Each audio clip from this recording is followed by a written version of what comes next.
आज मुंबई के 5 करोड़ के फ्लैट में रहने वाले यशस्वी जायसवाल एक वक्त पर स्टेडियम के बाहर पानी पूरी बेचकर अपना गुजारा करते थे।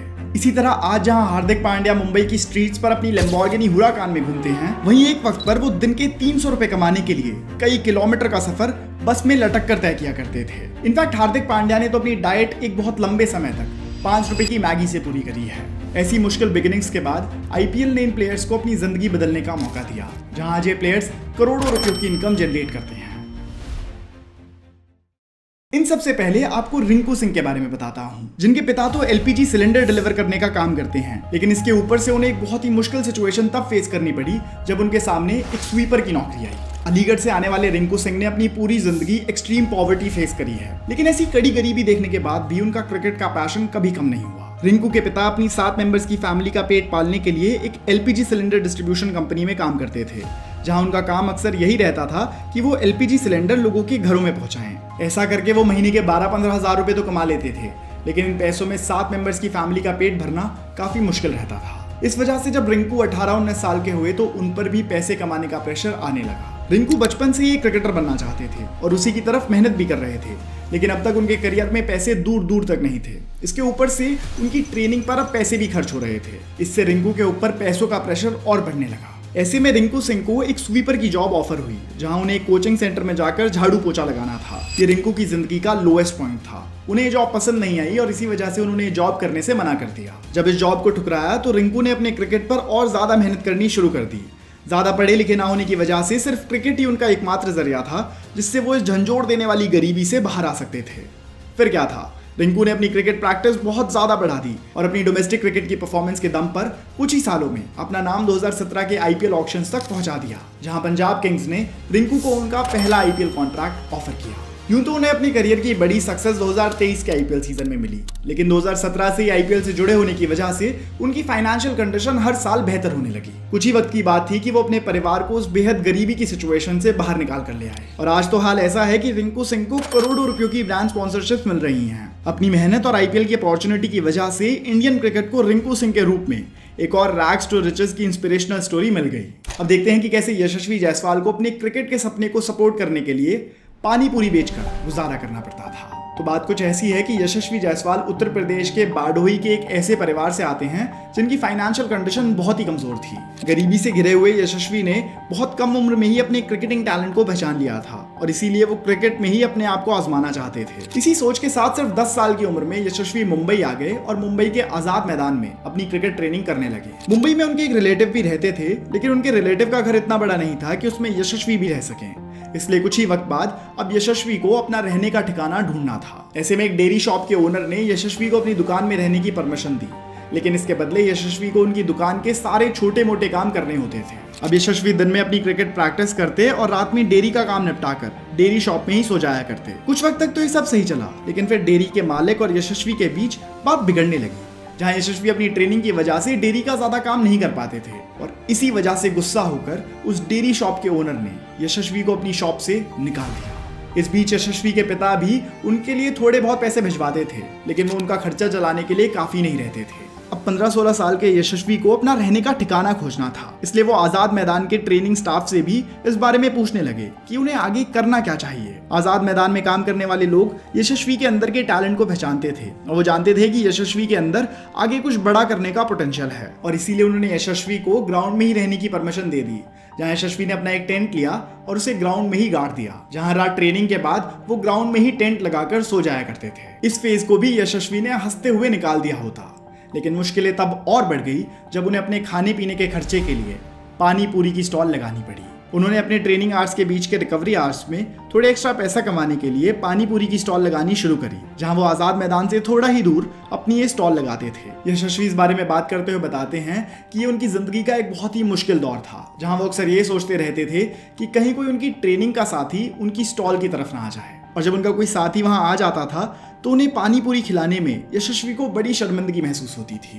उनकी फाइनेंशियल प्रॉब्लम्स का अंत तब हुआ जब कोच ज्वाला सिंह ने उनके क्रिकेट के टैलेंट को डिस्कवर करा और यशस्वी के क्रिकेट से इंप्रेस होकर कोच ज्वाला सिंह ने उन्हें अपने विंग तले ले लिया, जहां से उन्होंने यशस्वी की आगे की पूरी रिस्पॉन्सिबिलिटी उठाई और यशस्वी के क्रिकेट को और इम्प्रूव करा और साथ ही उन्हें आगे बढ़ने के लिए सही डायरेक्शन भी दिखाया। जल्दी ही यशस्वी इंडिया की अंडर 19 टीम में थे और वहीं से उनकी एंट्री आईपीएल में हुई, जहां से उनकी जिंदगी पूरी तरह बदल गई। 2020 के आईपीएल ऑक्शंस में राजस्थान रॉयल्स ने यशस्वी जायसवाल को 2.4 करोड़ रुपीस की कीमत में खरीदा, जहां से उनकी जिंदगी पूरी तरह बदल गई, जहां वो एक करोड़पति बन गए थे। इसके बाद से यशस्वी की वेल्थ बढ़ी ही है, जहां तो वो एक मुंबई में 5 करोड़ का फ्लैट ले चुके हैं। लेकिन सबसे सुनहरी चीज जो इस सब में चमकती है वो है आईपीएल की ये बड़ी अपॉर्चुनिटी, जो एक प्लेयर की जिंदगी को पूरी तरह बदल देती है। जहां एक खिलाड़ी जो कुछ वक्त पहले तक पानी पूरी बेचकर अपना गुजारा करता था, वो अब साल के करोड़ों रुपए कमाता है। अगर यही ट्रू सेंस में आईपीएल की ड्रीम सक्सेस स्टोरी नहीं है तो फिर क्या है? लाखों क्रिकेटिंग स्टूडेंट्स के लिए यशस्वी जायसवाल जैसे खिलाड़ियों की स्टोरीज एक टेम्पलेट की तरह काम करती हैं, जहां ये अपकमिंग प्लेयर्स इन स्टोरीज से इंस्पायर होकर ही अपनी डेली प्रैक्टिस करते हैं।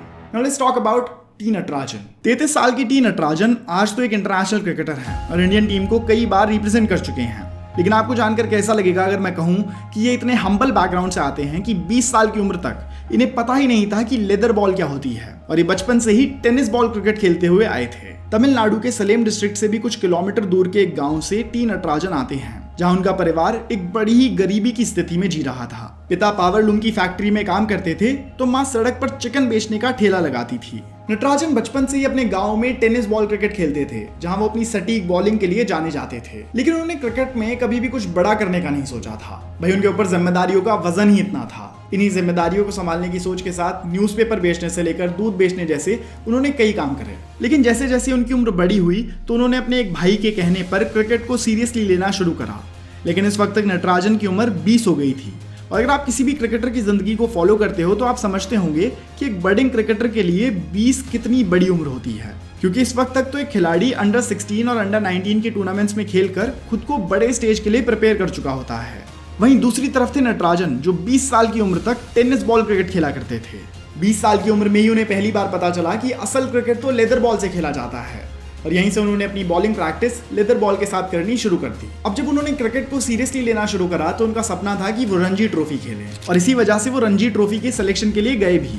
लेकिन जब वहां के सिलेक्टर्स को पता चला कि नटराजन अंडर 16 और अंडर 19 का कोई भी टूर्नामेंट नहीं खेल कर आए हैं, तो उन्होंने नटराजन को वहां से भगा दिया, ये सोचकर कि कोई ऐसा ही खिलाड़ी है जो उनका टाइम वेस्ट करने आया है। लेकिन जब कई बार रिक्वेस्ट करने पर सेलेक्टर्स ने नटराजन को एक मौका दिया तो वो भी नटराजन की परफॉर्मेंस देखकर दंग रह गए थे, और यहीं से उनकी रणजी टूर्नामेंट में एंट्री हुई। जल्दी उनकी परफॉर्मेंस का ग्राफ ऊपर बढ़ने लगा। कुछ ही वक्त की बात थी कि 2017 के आईपीएल ऑक्शंस में किंग्स 11 पंजाब ने नटराजन को 3 करोड़ रुपए के प्राइस पर खरीद लिया।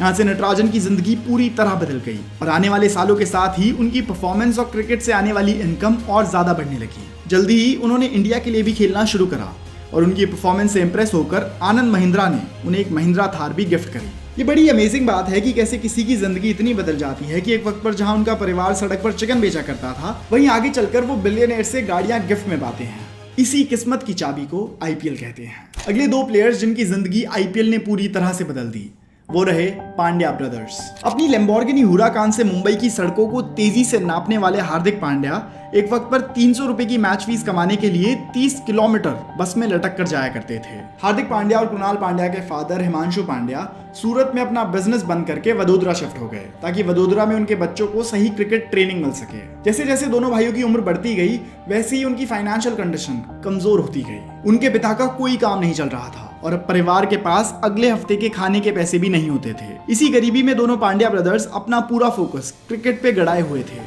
हार्दिक इस वक्त के बारे में बताते हैं कि इस वक्त पर उन्हें बड़ा गुस्सा आता था कि हर जगह पैसे बचाने के बाद भी वो किराए के मकान में क्यों रहते हैं, और इसी गुस्से को वो फील्ड पर निकालते थे, जहां वो नॉर्मल से ज्यादा प्रैक्टिस करने लगे। उनकी गरीबी ऐसी बढ़ी कि वो स्कूल छोड़कर दूसरे गांव में क्रिकेट खेलने जाते थे, सिर्फ इसलिए कि अगर उनकी टीम जीती तो उन्हें इनाम के 300 रुपए मिलेंगे। अब दूसरे गांव जाने के लिए भी उनके पास कोई साधन तो था नहीं, तो वो अक्सर लिफ्ट मांगकर या फिर बस में लटक कर जाया करते थे। किराए के 5-10 रुपए जो बचते, उसी की मैगी खरीदकर वो कई बार अपना पूरा दिन निकाल देते थे। आप खुद इमेजिन करो, एक बच्चा जो पूरा दिन क्रिकेट की प्रैक्टिस करे, वो कैसे सिर्फ मैगी पर अपनी गेम को सपोर्ट कर सकता है।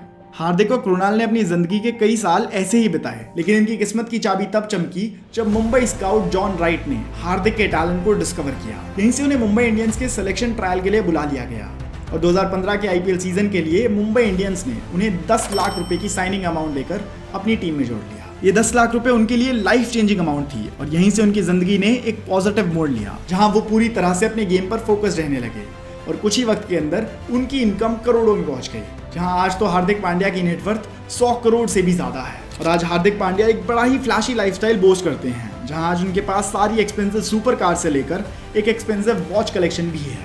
अब देखते हैं मोहम्मद सिराज की स्टोरी, जिन्होंने हैदराबाद की गलियों में क्रिकेट खेलना शुरू करा था। उन्हीं हैदराबाद की गलियों में जिनमें उनके पिता ऑटो चलाकर चंद पैसे कमाया करते थे। सिराज एक बड़ी हम्बल फैमिली से आते हैं, जहां उनके पिता ऑटो चलाकर और माँ हाउसवाइफ रहकर अपनी कैपेसिटी में पूरी मेहनत करके अपने परिवार को पालना चाहते थे। अपनी फैमिली को इतना स्ट्रगल करते देख सिराज अक्सर खुद को दुख के सागर में दबा पाते थे और इसी दुख को एस्केप करने के लिए उन्होंने क्रिकेट खेलना शुरू किया। क्रिकेट उनके लिए सिर्फ एक स्पोर्ट नहीं बल्कि अपनी जिंदगी की कठिनाइयों को एस्केप करने का एक जरिया बन गया। उनकी जिंदगी में जितनी ज्यादा मुश्किल सर्कमस्टांसेस होती थी, वो उतनी ही ज्यादा मेहनत से क्रिकेट खेला करते थे। तो जितनी ज्यादा डिफिकल्टीज उतनी ही ज्यादा मेहनत। बड़े होते हुए जब उन पर पैसों का प्रेशर और ज्यादा बढ़ गया तो उन्होंने एक केटरिंग की जॉब करनी शुरू कर दी, जहां वो शादियों और इवेंट्स में एक वेटर का काम करते थे। इस वक्त के बारे में सिराज बताते हैं कि वो अक्सर काउंटर के पीछे रोटियां सेक रहे होते थे और इसी बीच कई बार उनकी उंगलियां भी जल जाती थी। इसी के पैरेलल में उनका domestic cricket career take off करने लगा, जहां उनकी अच्छी डोमेस्टिक परफॉर्मेंस की वजह से वो आईपीएल टीम्स की नजरों में आने लगे। बात 2017 की है, जब सनराइजर्स हैदराबाद ने आईपीएल ऑक्शंस के जरिए मोहम्मद सिराज की जिंदगी पूरी तरह से बदल दी। आईपीएल 2017 के लिए एसआरएच ने 2.6 करोड़ के प्राइस पर सिराज को अपनी टीम के लिए खरीदा और यहीं से सिराज की जिंदगी पूरी तरह बदल गई। एक ऑटो ड्राइवर का बेटा अब अपने लिए एक BMW ले चुका था और इसका मेनली क्रेडिट उनके टैलेंट और आईपीएल की इस गोल्डन अपॉर्चुनिटी को जाता है, जो हर सीजन के साथ ही दर्जनों प्लेयर्स की किस्मत को चमका देती है। तो दोस्तों यही थी कुछ आईपीएल की रैग्स टू रिचेस स्टोरीज, जहां हमने देखा कि कैसे एक प्लेयर जो बहुत ही हम्बल बैकग्राउंड से आते हैं वो आगे चलकर आईपीएल के जरिए अपनी जिंदगी को पूरी तरह बदल लेते हैं और करोड़ों रुपयों की इनकम जनरेट करते हैं। अगर कोई ऐसी interesting rags to riches story है जो हमने इस वीडियो में मेंशन नहीं करी है तो आप उसके बारे में मुझे कमेंट्स में जरूर बताइएगा। और अगर आपको ये वीडियो पसंद आई हो और आप ऐसी ही वीडियोस और देखना चाहते हैं तो इस चैनल को सब्सक्राइब कर लो, क्योंकि मैं आपके लिए ऐसी वीडियोस लाता रहूंगा। धन्यवाद।